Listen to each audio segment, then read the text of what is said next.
Bonjour à tous et à toutes. Donc, je fais cette petite vidéo promotionnelle qui porte sur mon activité d'assistante de service social libéral orientée vers les établissements de santé et les établissements médico-sociaux.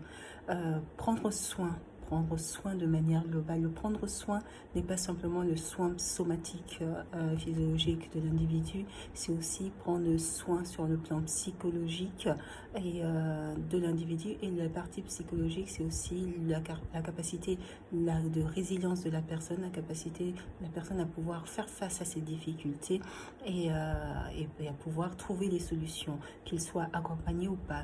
S'il est accompagné, s'il accepte ou elle accepte d'être accompagnée, dans ce cas-là, il y a des statuts d'accompagnement.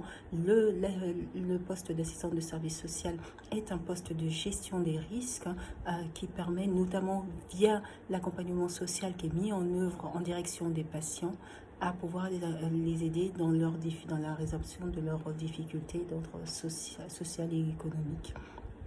Donc c'est un poste qui fait partie, je dirais, du panel prendre soin et qui est à ne pas négliger en milieu hospitalier. D'autant plus que l'avis du conseil scientifique dans la période que nous vivons actuellement, donc de sortie de crise Covid-19, que nous espérons tous être définitif, et qui a questionné tout notre système de soins quant à la prise en charge des patients, puisque le secteur hospitalier a dû s'adapter aux conditions face à un virus qui se propageait. Il a fallu, de manière paradoxale, réduire le nombre de lits en milieu hospitalier. Ça veut dire sélectionner finalement quels pouvaient être les patients qui étaient conservés en hospitalisation, notamment les services de réanimation, qui ont eu une flambée d'à peu près 14,5% sur la période de fin décembre 2019 à fin décembre 2020. Donc il a fallu également former très rapidement des infirmiers pour qu'ils aient la capacité de pouvoir répondre à l'afflux de personnes qui avaient besoin de soins en réanimation. Notre système de prise en charge hospitalier a été en souffrance. Les professionnels ont été en souffrance. Maintenant, il s'agit de travailler ensemble dans une prise en charge de prendre soin du patient. Mais pour parvenir à prendre soin du patient, il faut aussi parvenir aussi, quand on est comme ça dans des structures hospitalières, c'est aussi prendre soin aussi, peut-être au niveau des ressources humaines. Et ça aussi, c'est primordial. L'hôpital est en souffrance, on ne cesse de le dire. Bien avant la crise sanitaire, on ne cessait de le dire. La crise sanitaire a été le révélateur de pas mal de dysfonctionnements, mais finalement la crise sanitaire a permis aussi le déblocage de fonds, que ce soit via le Ségur de la santé, notamment pour favoriser l'augmentation des effectifs, puisque le gouvernement et les régions prévoient, en tout cas par communiqué de presse, une augmentation donc des effectifs, au niveau de investir dans la formation en augmentant les effectifs, puisque actuellement le système hospitalier est en souffrance, notamment dans le recrutement, pour obtenir des infirmiers de soins généraux, des infirmiers de soins en bloc opératoire et des infirmiers de soins en réanimation, ainsi que des masseurs kinésithérapeutes. Donc ce sont des métiers sur lesquels le recrutement est compliqué et sur lesquels ce déficit en matière de ressources humaines impacte forcément le nombre de lits en milieu hospitalier et impacte aussi le nombre d'établissements, puisque le nombre d'établissements de santé a réduit en raison notamment des groupements, des mutualisations qui se sont faites et des restructurations qui se sont faites notamment dans le secteur public. Mais la réalité, c'est qu'il y a moins de lits et qu'il y a des lits qui restent encore aujourd'hui fermés en raison d'un manque d'effectifs. Donc il y a véritablement un prendre soin à mettre en œuvre, le prendre soin non seulement en direction des patients, mais aussi en direction des équipes qui doivent parvenir à créer une cohésion d'équipe autour d'un projet commun. Et ce projet commun est à définir bien sûr par les membres de la direction.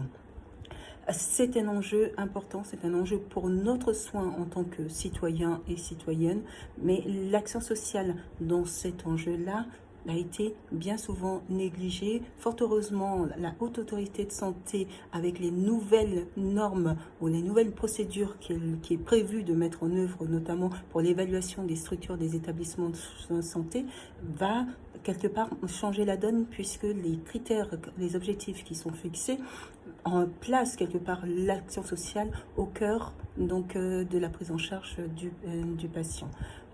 L'action sociale est à prendre en compte. L'action sociale va permettre notamment sur les inquiétudes, sur la question, sur les objectifs premiers qui portent sur le patient, au cœur, le patient et l'entourage au cœur de la famille, au cœur de la prise en charge, c'est l'action sociale qui va pouvoir faire la différence, qui va pouvoir faire la différence sur la qualité de prise en charge. Quoique, restons tout à fait humbles, les médecins sur la qualité des soins sont prioritaires et je pense que le premier poste d'inquiétude des patients, c'est surtout la qualité des soins physiologiques qui leur sont apportés en soins.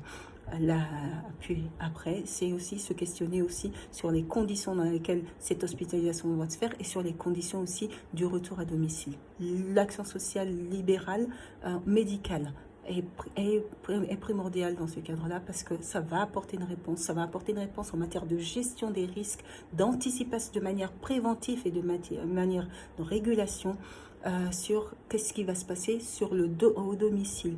Penser le domicile à partir de l'hospitalisation est un enjeu prioritaire en matière d'action sociale libérale. Je dis libérale parce que moi-même, je suis assistante de service social libéral et que je propose mes prestations donc auprès des établissements de santé et auprès des établissements médico-sociaux. Mettre la santé au cœur de notre enjeu sociétal, puisque je dirais, si on a bonne santé, on arrive à développer plus facilement cette capacité de résilience.